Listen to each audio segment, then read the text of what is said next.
Okay, I hit start recording. Yes. So the recording has now started.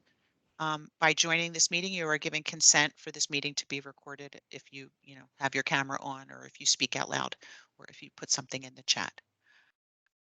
All right, Amanda, so the PowerPoint is up and we are ready to go. Oh, okay. You can hear me okay? Yes. Okay, perfect. So if you could go to the next slide, which simply shows the agenda, the topics that we will be covering today. We'll spend the majority of our time on that middle bullet, agency performance and trends, and those subtopics. So that will be most of today's webinar. However, on the next slide, I would like to start by introducing a new division staff member. Last August, Anna Maurer, who many of you have worked with a lot, took a promotion to the Administrative Officer 2 position within the Bureau of Post-Secondary and Adult Education. So she is still within our deputate, but she does not any longer work directly with the Division of Adult Education.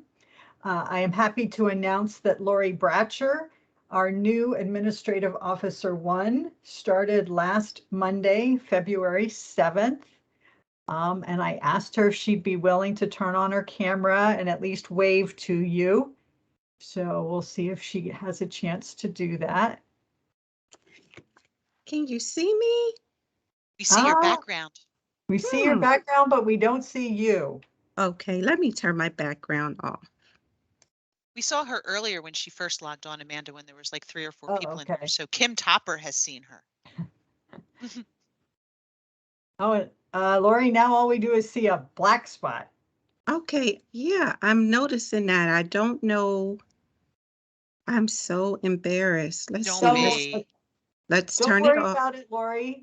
Well, if you can do it later, we'll introduce you. If not, Lori's a wonderful person. She's come in with a lot of experience in the Commonwealth, and she's jumped right in and has been helping me over the last week. So we're excited to have Lori. Thank you. Thank you, and I'll work on my camera. No problem. And one more reminder before Amanda gets started to please keep yourself muted during the presentation. I've muted a couple of you and I've noticed you've unmuted yourself. So thank you.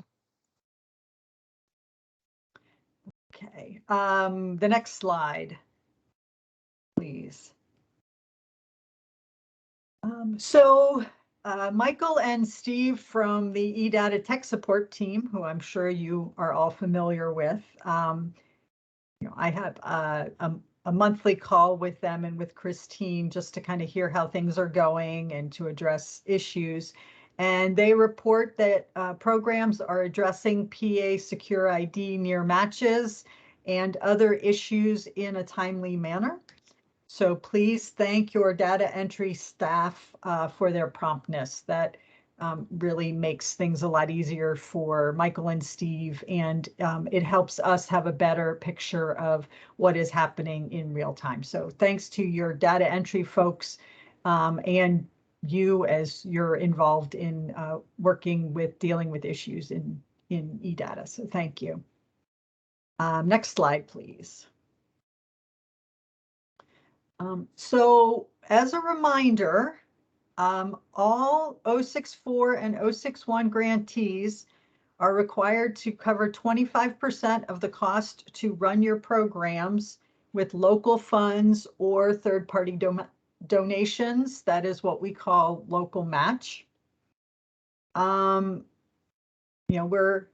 We're 2 years into the pandemic and new ways of providing services. And so we will not be providing exemptions to the 25% local match because you're doing remote instruction and don't have donated space. There are many, many other ways that your program can and should be providing local match, the cost sharing portion of the grant. And so if you do not have donated space as local match, you will need to find other ways of meeting that match. Also, as clarification, costs that expenditures costs. Okay. Hello, could. Okay. Sorry, I lost. I got it. Yeah. Everybody, please keep yourself muted. Thank you. Somehow, or I lost. Oh, there it is. Okay, I'm back. As clarification, the costs that you report as local match must be in support of allowable activities. So if you have staff who spend some of their time running your GED or HiSET testing center, those are not allowable. You know, number one, you can't pay for them with the grant funds. I think everyone is aware of that. But you also cannot report the value of that time as local match, because providing GED testing and HiSET testing is not an allowable activity. It is not part of the adult ed program. And so any costs associated with that, even if they are covered by other funds, cannot be reported as local match because they're not covering the cost of your program.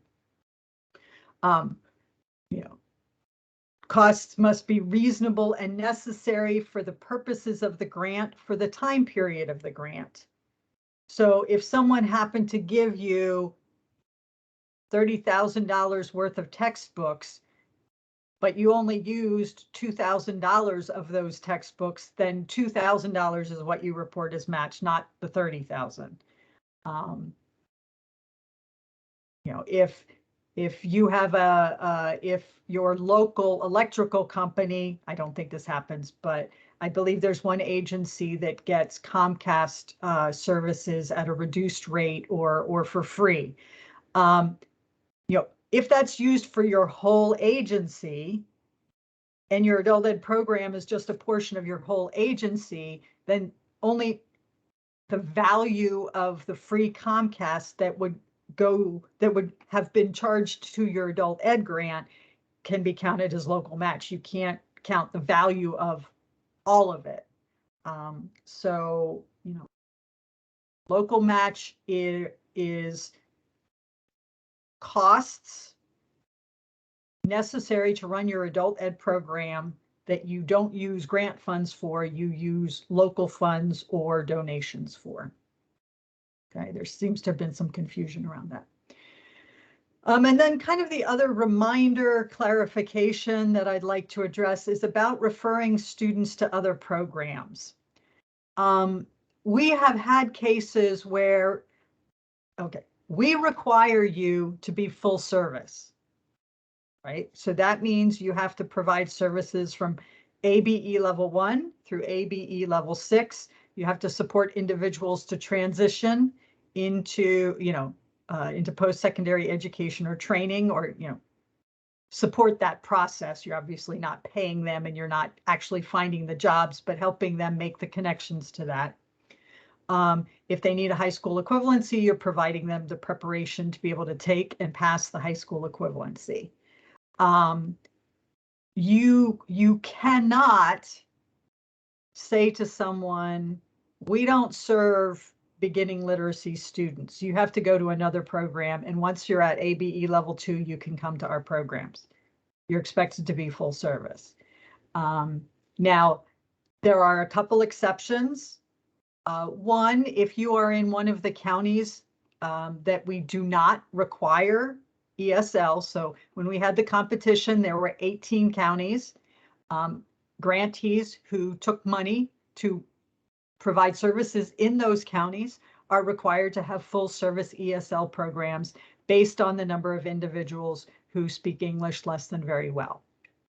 If you're in one of the other, I think, quick math, 49 counties where we do not require ESL,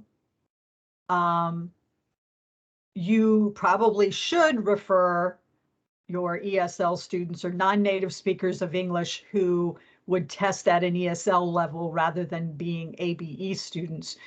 You can refer them to the distance learning project, or if you could refer them to another program with ESL services, especially now that there is a lot of remote instruction going on. So if one of the other adult ed programs has ESL services in the next county over, you could reach out to them and see if they can serve this individual remotely. So in that case, you could refer to another program.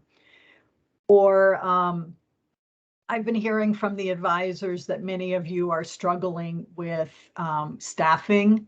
It's the Great Resignation and the fact that many jobs that are much easier, maybe much less fulfilling, but much easier than trying to teach under the circumstances teachers are having to work under now. You're losing staff and finding it's been challenging to find new teachers.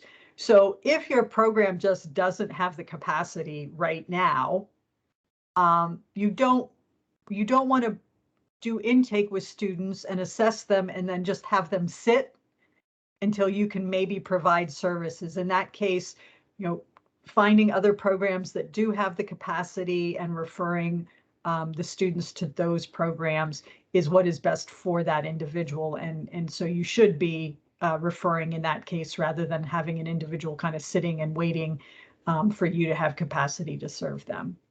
But you really can't just say, oh, you're too low level, or, you don't have an immediate employment goal, so you don't meet our services. That you shouldn't be referring students for those reasons.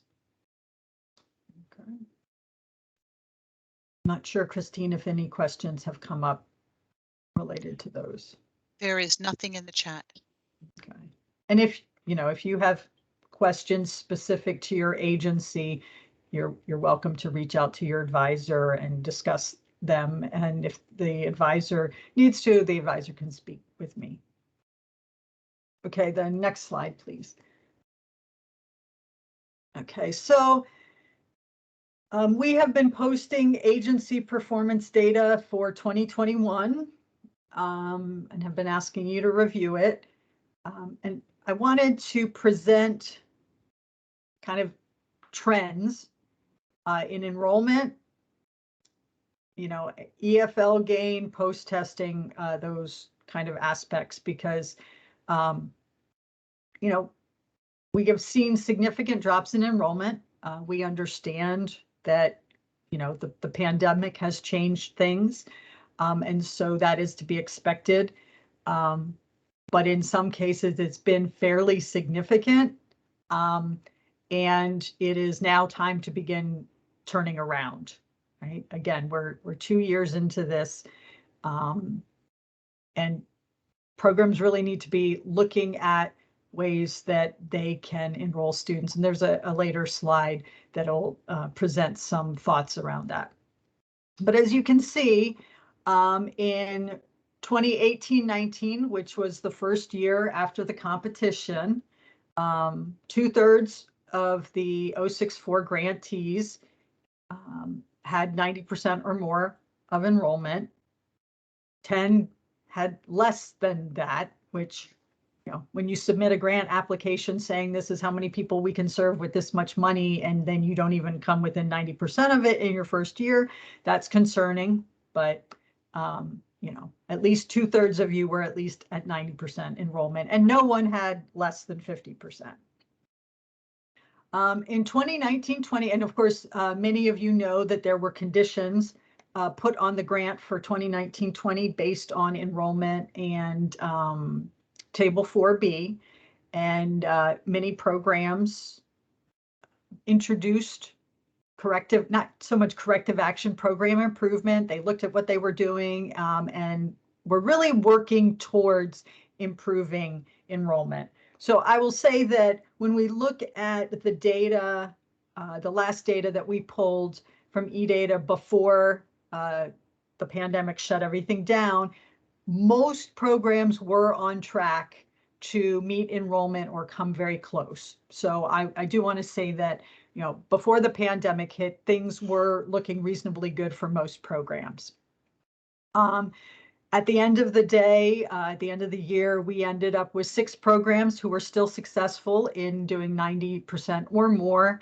We had a lot drop a little bit. 75 to 90% could somewhat be attributed to the fact that you were not enrolling any more students for the last third of the year. Those who were at below 75%, again, there'd be a little bit of concern there that you weren't already close to 75%. But again, somewhat understandable. I think a lot of those were closer to the 75% than they were to the 50. And of course, no one was below 50% enrollment. Last year, we had no programs achieve at least 90% enrollment, and we had 5. So we only had 5 of our 064 programs who had at least 75% of contracted enrollment. And 26 were below 75% with 14 at 50%. So that needs to improve. We 50% enrollment, and unless you're actually planning to return a significant portion of your funding, 50% enrollment is just really not acceptable. You need to be bringing people into your program. We recognize that many people will not hit 90%, perhaps, might be within the 70 and 80% this year, with staffing issues, ongoing pandemic, the increased in costs of running a program. So, we recognize that there may be many that are within the 75 to 90% instead, but really anything much below that is really concerning. So those are the enrollment trends. Regarding the number of grantees who met the EFL gain target, which has fairly consistently been about 48%. As you can see in 18-19, about half met it. 19-20, we had 2 meet it. Again, with the understanding that, when the pandemic hit, it hit at the end of the program year, which is when a lot of people would have been reaching the point to be post-tested. And of course, we didn't get remote administration of assessments in place until very late in that year. So we understand that. However, what I will say is, and we're going to be looking at this in a later slide as well, there were a lot of people, a lot of students who had sufficient hours to be post-tested before the pandemic hit, who should have been post-tested and were not. Now, not all of those individuals would have shown educational function level gain. I recognize that, but nonetheless, part of the reason that there were only 2 agencies who met that target was because there are programs who are still not assessing post-testing at appropriate timeframes. For 2021, we had 2 additional programs meet it. Next to the last row is people who are post-testing 50% or more of students. Now, this is just kind of an indicator of things. I'm not saying that we have a target of you post-testing 50% of students, because if only 20% of your students reach the number of hours to be post-tested, you shouldn't be post-testing the ones who haven't reached that threshold. But this is also, I think, an indication of retention in programs and appropriate assessment policy. Are you post-testing individuals when they have reached a point at which it's appropriate to assess them, and are students actually reaching that point? Half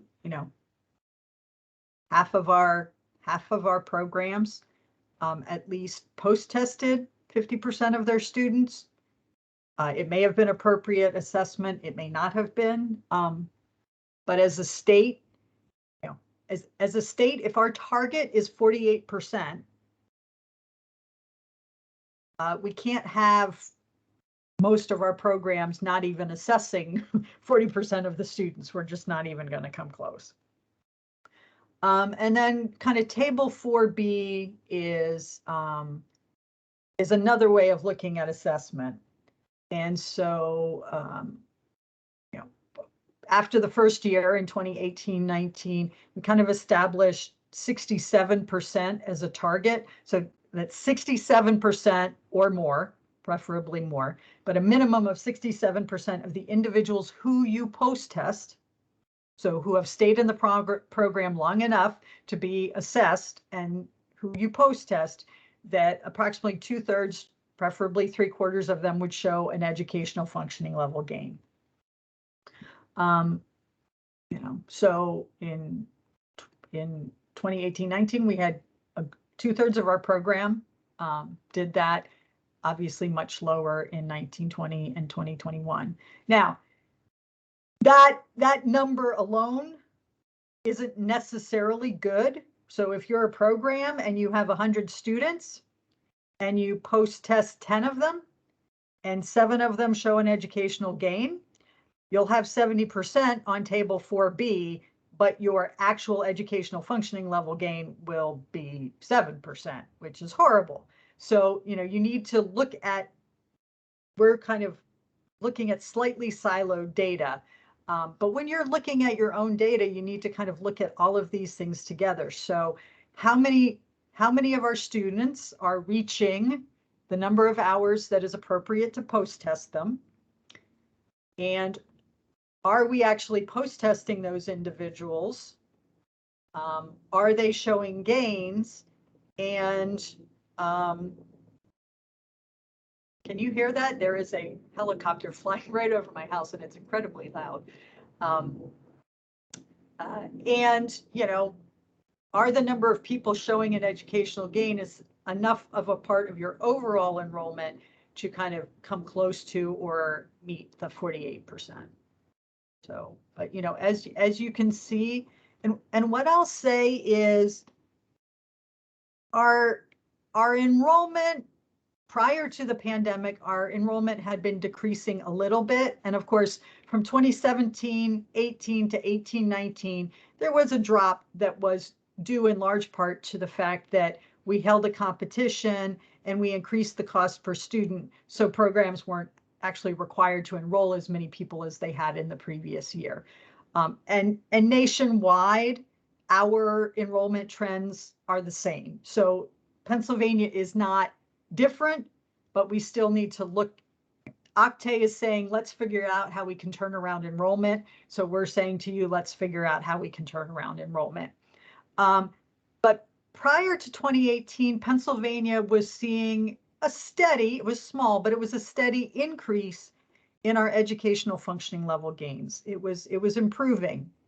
And since 2018-19, it has dropped again. 2019-20, the last 2 years, it's understandable given the circumstances, but those are behind us now, and we need to figure out how to be successful moving forward.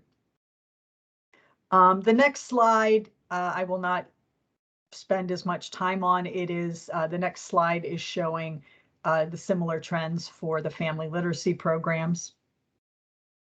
And you have that, the PDF has been posted to the PA Adult Ed Resources page. So if you want to look at that more closely, you're welcome to later. And the next slide is just a pretty graph that was created from the Excel spreadsheet that we plugged things into. So, you know, you can see with the 064 grantees in 2018-19, we didn't have anyone with below 50% enrollment.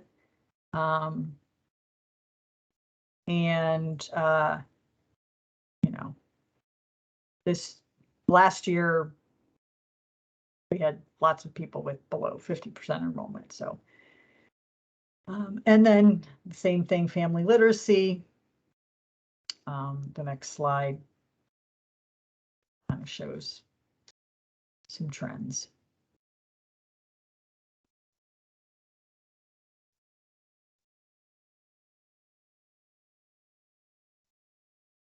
So we have a question in the chat, Amanda. Mm-hmm.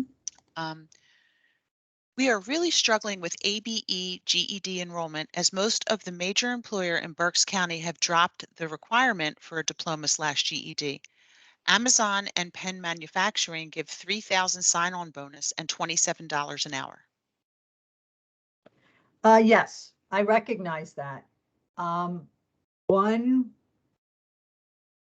thing to consider is while they may be willing to bring those people on, what is their turnover?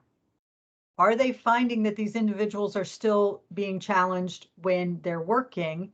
And do you go to those employers and maybe you can provide a workplace literacy class on site and say, do you have a significant number of individuals who don't currently have their high school diploma, or who have literacy needs, who we can work with on site? So, or if you have, if you have some students who are willing to come to your program and you find out that they're working somewhere with a large population of individuals who don't have a high school diploma, the employers might be willing, as part of their retention, to provide space for you to hold a class there, especially if you do what is considered a workplace literacy class, where you are aligning and contextualizing the instruction to the needs of the employer.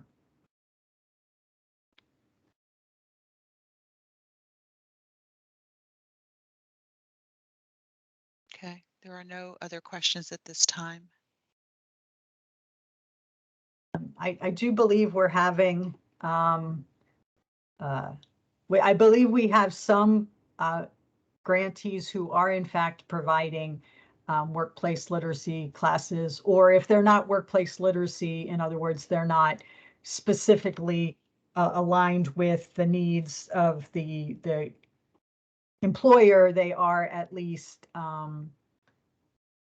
they're at least able to provide classes on site to people, to employees, to incumbent workers who have the needs.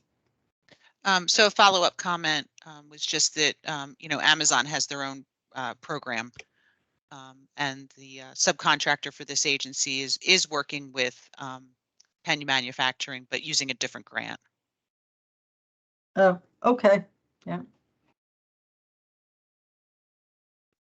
Okay. Christine, do you want to, oops, nope, sorry. Next slide, and then I'll let you take over for the next one. So just looking at 2021 year-to-date progress for enrollment, it's a little early to look at post-testing trends, and well, no, we will be looking at post-testing trends at EFL gains. As of 9 a.m. on Wednesday, which is when I ran the most recent, I exported the data from eData and uploaded it into my Access template.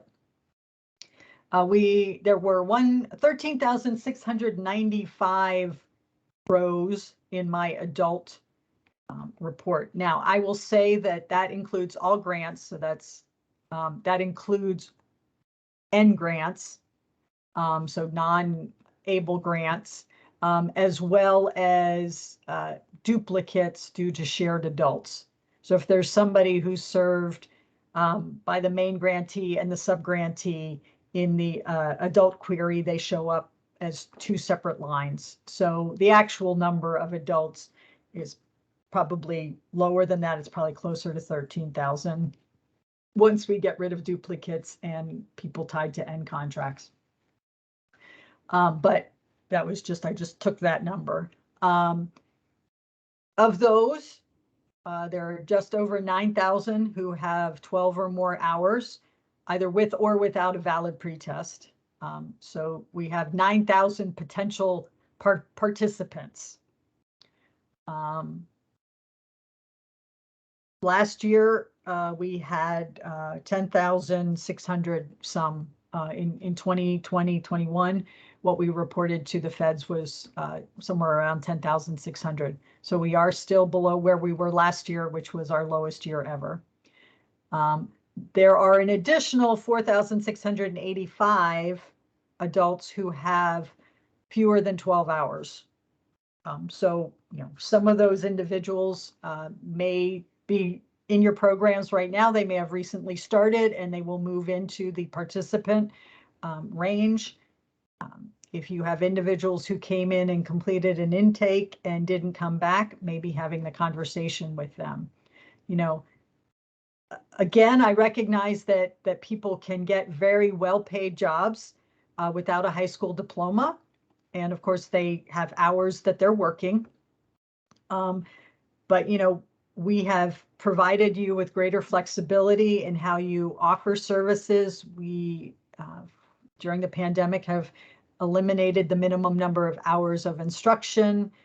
There are distance education opportunities. And so you may need to explore ways to provide services to individuals beyond kind of the traditional classroom-based instruction.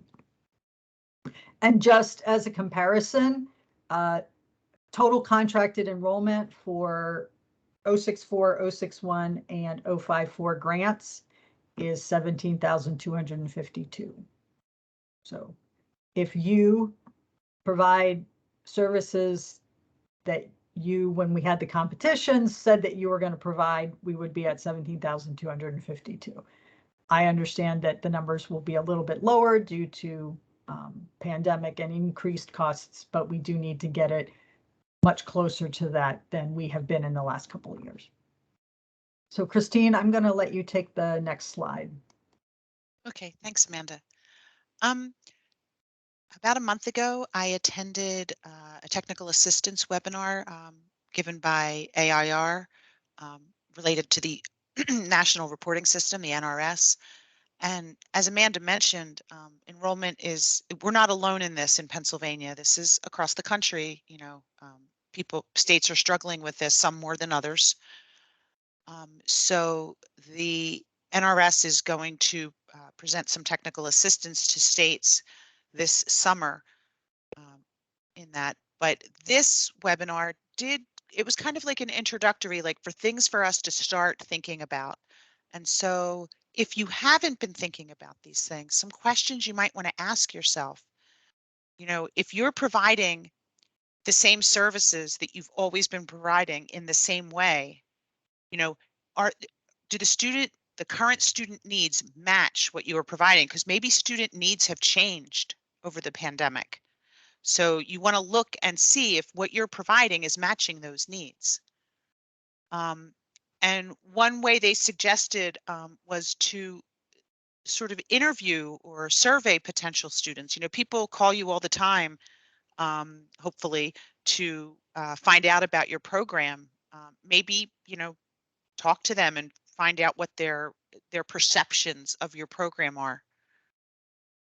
And if you don't like necessarily what you hear, you may want to think about sort of a rebranding of your program. People get ideas, for years, I think, and to some extent, some people still do think, oh, adult ed, those are the people in the church basement, helping people get the GED. Yeah, that's one scenario. That's not in any way, shape, or form descriptive of the majority of what we do. So that may be something you want to consider. They also suggested looking at your data and looking at what they call diversity indicators. Are you only serving like one slice of people, one demographic? What are the demographics in your area, and is there a group that you're not serving? And then they just reminded us, to continue to look to your partners for referrals. Maybe catch up with your partners. Maybe those things have dropped off a little bit during the pandemic because you were sort of busy, quote unquote, surviving, and running your program, but really start reaching back out to those partners again and start, forging those connections. And a final suggestion from them was to interview students who have stopped out. Look at your data, see who stopped attending, and find out why. It might be a barrier that you hadn't thought of and hadn't addressed. So that might provide some information for you.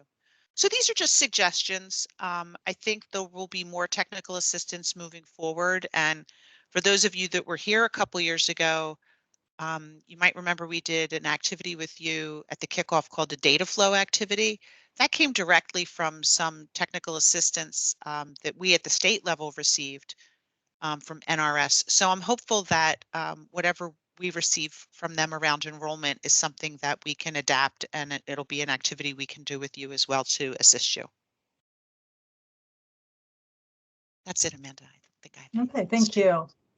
And when we've had conversations with programs in the past, sometimes one thing that comes out is like, well, we've surveyed our students and they're happy with the services we're providing. And the question is, well, are you only surveying your existing students because they're your existing students because they're happy with the services that you're providing? It's the people like we have on this slide, the people who stopped out of your program. It's potential students as you're talking to them initially to say, okay, what is it that you think you need? What are your barriers and so on. So I'm sorry, my supervisor is calling me and she's tried 2 different times, so I am going to pause for a moment. I'm going to put myself on mute. One moment. So I think, you know, I think that goes back to, are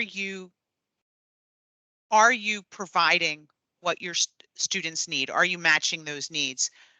And so this may require sort of like a revamp or a relook at your your recruitment and your orientation procedures. So you may want to take a deep dive into those, to sort of see, like, is there anything here that might be preventing us? And I know it's easy for us, we're sitting, I know some of you are sitting at home right now going like, oh yeah, those people at the state. But these are just ideas that we got. Octay is concerned about this, and that's why they asked the NRS to do some technical assistance around it.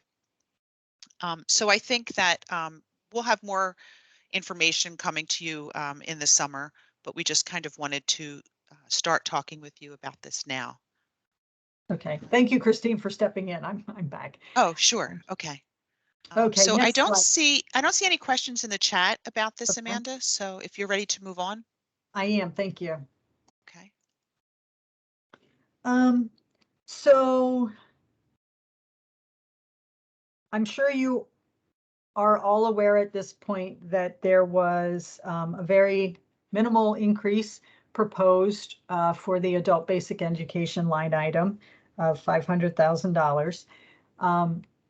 And one question that I have been getting from the higher ups in PDE is what adult education is doing to serve individuals who dropped out of high school during the pandemic.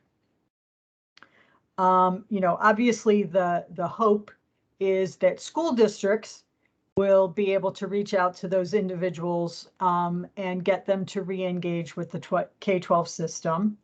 But we know that many individuals won't. In some cases during the pandemic, they ended up having to take on jobs to help support their families because they're, the other breadwinners in the family had lost their jobs. And of course now, as Cindy indicated, we've got employers paying significant amounts of money per hour, not requiring high school diplomas. And so you have individuals who are kind of like, yeah, okay, this is my new life. And I'm not going to go back to school. But we're starting to get the questions like, what are adult ed programs doing to serve this population? And what I've said to them is, we don't ask our programs to ask, why did you drop out? It may come up during your conversations, but we certainly don't ask you to document that. And we don't collect any data on that. So, I said I can't go into our data collection system and tell you how many people we are serving, our programs are serving. who dropped out due to COVID. But what I would ask you to do, and I think you may want to talk to your direct service staff, your case managers, your teachers, tutors, the ones who are interacting most closely with students to find out some of this information. Have you seen an increase in individuals who are 18 to 20 years old?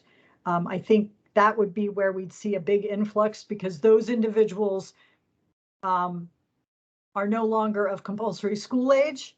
And so they can kind of, they are allowed to stop attending school.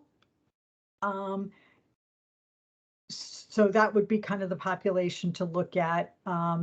Are you, if you are already very clearly working with this population, and especially if you have some focused programming to meet the needs of this specific population, please share any kind of information that you have that would address this question of how our programs serving individuals who disengaged from the K-12 system during the pandemic and are coming to adult education. Please provide that information to the advisors so that we can collect it and we can provide it to senior management here at PDE.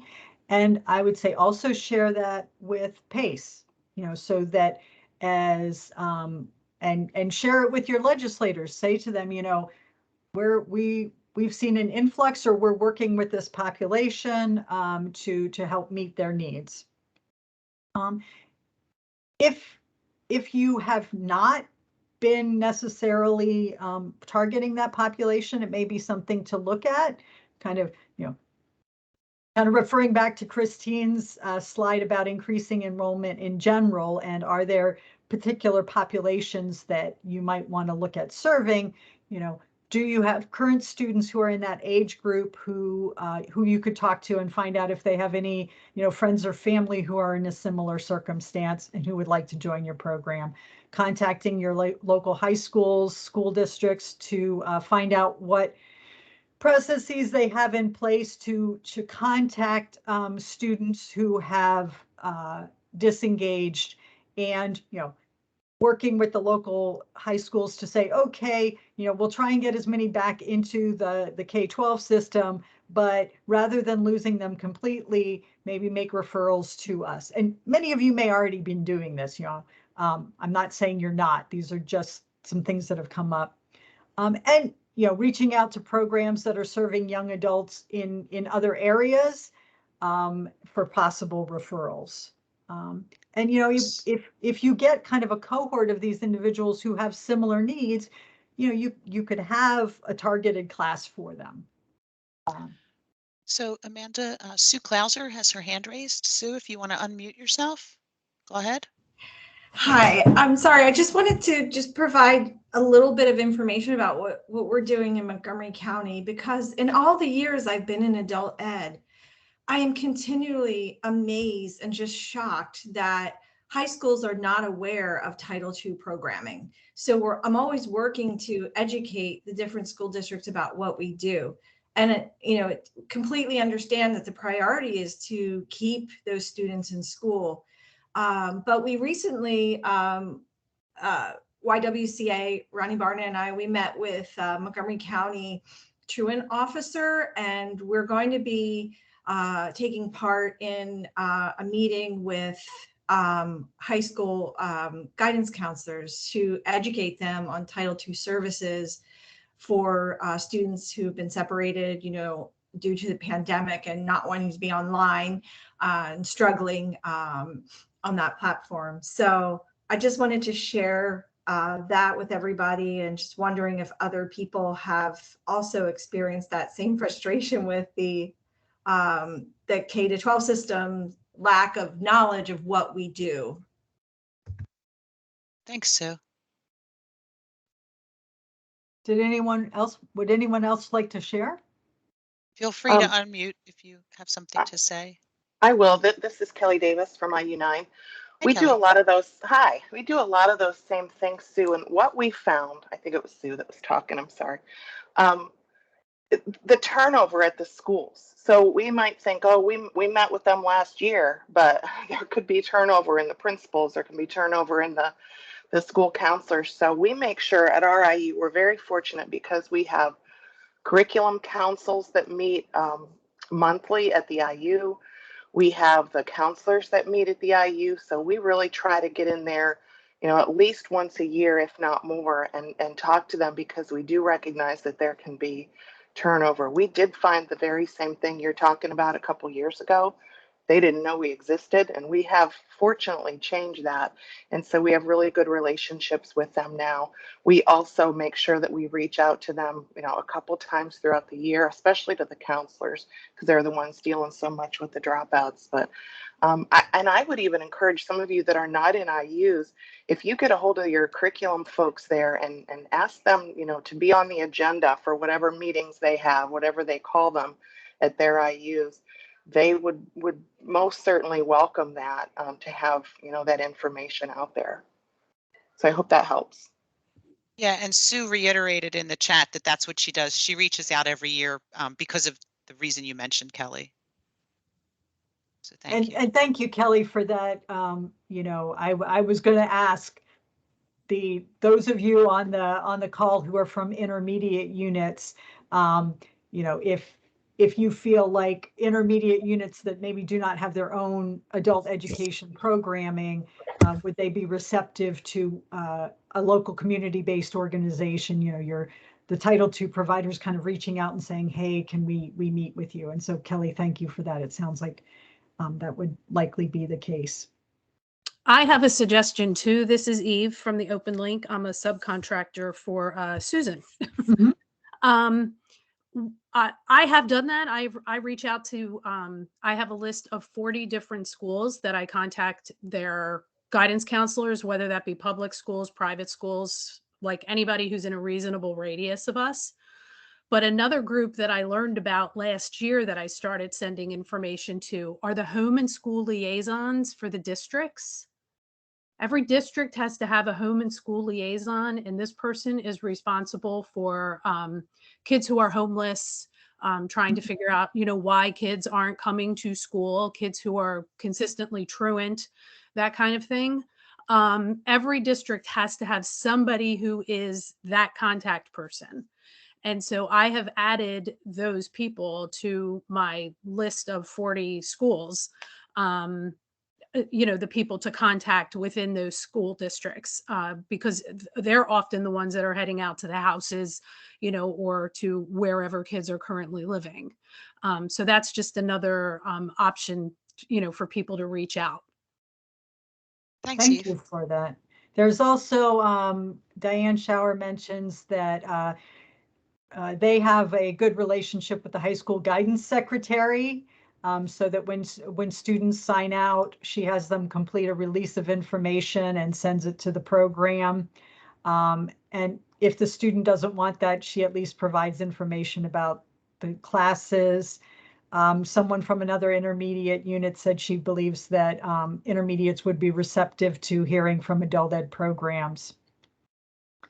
And then a little further up, Chrissy Klinger put something in the chat, a link to a networking event on February 22nd at 12:15, which would be a great chance to talk with others and share this information. So thank you for sharing, Chrissy. Kelly Davis, you have your hand up. Did you want to add something else, or did you not mean to have your hand up? No, I mean to have my hand up, but I'm the other Kelly Davis from Titusville. Oh, I'm sorry. That's all right. There are two of us. I apologize. This is Kelly Davis from Titusville. Yes. We're very fortunate because we're actually located within the school district. They give us our space in kind, so it's a little different. But we have great relationships with 3 different school districts that we collaborate with. And I think one thing that really, other than that really helps and makes a difference is that we have someone from each school district on our board. So whenever we meet, I mean, that's in the conversation about dropout rates and, what we're doing, of course, but we're always right in their face because they're board members, and one of the superintendents is actually our board president. So you might think about inviting them to be on your board if you haven't. Just a suggestion. Thanks, Kelly. So thank you. I like, I know I do a lot of talking at you, and so it's nice to be able to hear a lot of the excellent work that's happening at the local level. And if you can please share that, share that with your advisors, shoot your advisor an email, especially if you have any data where you can kind of say, we know that we have this many students who've been referred to us who had stopped out due to COVID or who were in danger of disengaging and things like that. I mean, I guess they have to officially unenroll in order to be in our programming. But if they knew that there were people who were 17 and were getting ready to turn 18 and were chomping at the bit to turn 18 so that they could stop, drop out, sign out of high school, and they kind of made that referral so it could happen. I think all of that is very good information that we can provide to our administration and that you can provide to your legislators and to PACE so that they can understand what you're doing with the very limited funding that you have. So we had one final comment on this in the chat from Jenna. Thanks, Jenna. That some of the IUs have social workers. In addition to the ones that work directly with the districts, the IUs have one, and they've been beneficial for her IU. So, and just another reminder that Chrissy Klinger put a link in the chat. If you want to continue this conversation with each other, you might want to join this networking event. I'm assuming Chrissy will be there. So feel free to do that. And Amanda, I think we should probably move on. Right. Yep. We're getting to the end. Thank you. Okay. The next slide is kind of related to post-testing. So as a reminder, EFL gains depend on post-testing. Again, with the data that I ran on Wednesday, statewide, we have 2,130 adults with more than 70 hours of instruction. Now, again, and I believe those are considered participants, the report that I used. Of those, 481 do not have a post-test. That's 23%. And 8 grantees with sub-grantees account for 374 of those. Now, it's possible that some of those individuals are in end contracts. I don't know, but that is concerning that there are that many people. And a lot of those people have a lot more than 70 hours. I recognize that there, you have people who might have 70, 75 hours, use the CASAS. They're, you're getting ready to post-test them. I recognize that. And a portion of these individuals are within that, within 10 hours of 70. But there are a lot of people in there who had 100, 200, 400 hours, and there's no post-test in the system. So it's a good idea to look at your own data. With next slide. And Christine, I guess I'm going to have to have. Okay. I'm going to stop sharing. No, I think I can go ahead and share my screen. Okay, are you seeing the access template? Yes, I am. Okay, and everybody can still hear me? Yes. Okay, so in the access template, and this is a blank access template, so I can click through without showing any personal information. Under reports, you can go to data checking. And here under assessments, there is a report, adults without a post-test and hours greater than, and you can select the number of hours. So you select, I chose to select 70 to get the data that we're about to look at, and you click it. And as I said, there won't be anything in this report because it's empty, but it'll, in our case, it gives you your agency name. It gives the name of the student, their adult PK, contact information for them, and the number of hours that they have had. So this is a cleaned up, a scrubbed version of the report that I ran the other day. And, you know, you can see we've got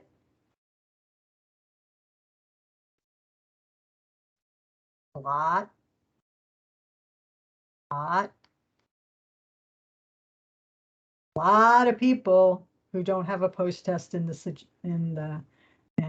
so, you know, we're looking at a lot of people. You'll get a report that will show this and will give you the name of all your students and the number of hours. So I think that is something that you're going to want to look at, you know, going into the access template, data checking, adults without a post-test, and, you know, you can select the number of hours that you want. You might want to do 50 to see who's coming up, et cetera, et cetera. So, okay, I'm going to stop sharing. Okay. I probably have to reshare.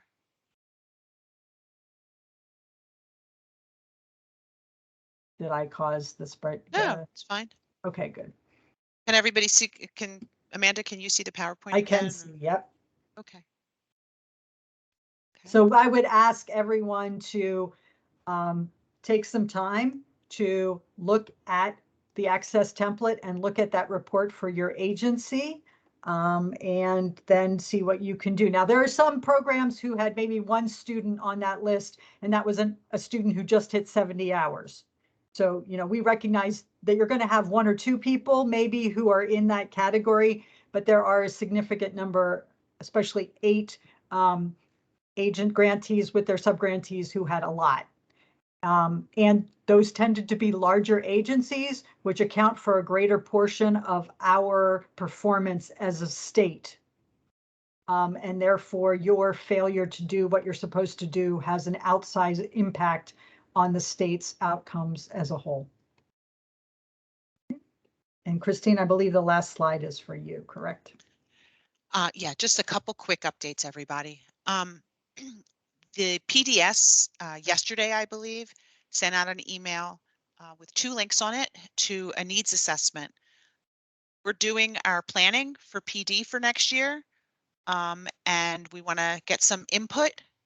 There are 2 surveys, one for administrators and one for staff, other staff. So, you know, we ask that, you know, if you've received that email, please click one or the other depending on your role and fill that out. And I believe that the deadline when we'd like to have it done is the end of next week. But I think that was also in the email. So that we would appreciate you would do that. It would help us out. Just another reminder that agencies are required to have professional learning communities. I read the quarterly reports that I get from the leadership projects, and in those reports, they don't ever name names. They don't ever tell me who. So I don't know who you are out there, but there are some of you that are not holding professional learning communities for some variety of reasons, such as you've had no IHPDS or something like that. But, you know, you can have an experienced teacher lead it. The IHPDS doesn't, that's not a reason not to have a professional learning community. This is time for teachers to do some work together, and they really need that time. So if you haven't been holding them regularly, you really should start now. And then I wanted to show you something I'm kind of excited about. It is a new feature on the website. So, Amanda, can you see the website now on my screen? I can, yes. Okay. So this is under Teachers and Tutors. This is the distance learning page. And I think any of you that had looked at it anytime recently, it was just this big long scroll of resources, you know, pages and pages. And what they've done now is separate it into a couple different sections, but there is now a search function for your approved distance learning curriculum. So the list that's in the policy are all indexed now. And the way you do that is by clicking search, and then you can narrow down which curriculum would be, best for your. So say you're looking for an online resource because you're, going to be working online with the student, and you need something for civics, and you want it for low-level ESL, your lowest level. So I filtered by all of those, and it says, oh, okay, Voxy. So Voxy has civics work for low-level ESL students, and then you can click on this to take you to the full summary of the curriculum. So this should help, hopefully, your program and your teachers as you try to define which of the approved distance curriculum you want to use. Maybe you have a group of students who you haven't quite figured out how to serve. So go use that search function, and see what you can find. We will also eventually have that done for the lesson bank. So eventually you'll be able to search the lesson bank in the same way. So kudos to the distance learning project, not the distance learning project, I'm sorry, the digital literacy and distance education project, and Chuck's staff there, and to the technology project, Destiny Simpson staff. I appreciate all the hard work you did in this. I think everybody's going to find it really useful. Thank you, Lori. I do think it was nice. Yeah. Thank you. That's And great. that was it for me. There was one mention, someone mentioned that they would like to join that networking event that Chrissy Klinger posted, and you can actually go back, scroll up in the chat and get the link there. So feel free to do that. Or Chrissy, if you're still here, you can see in the chat who's interested and shoot them an email.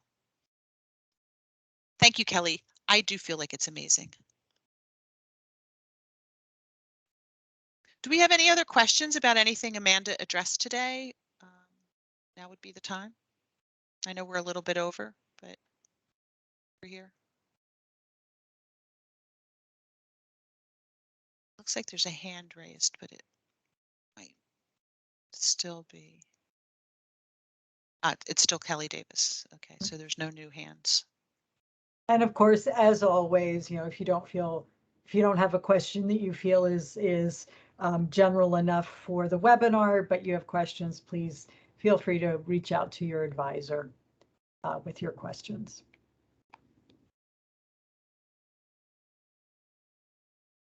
Okay. Okay. So thank you everyone for your time. Thanks to those of you who were willing to share information and speak on the webinar. We'll talk to you next month. Thanks. You can stop the recording, Amanda. Right. Stop recording.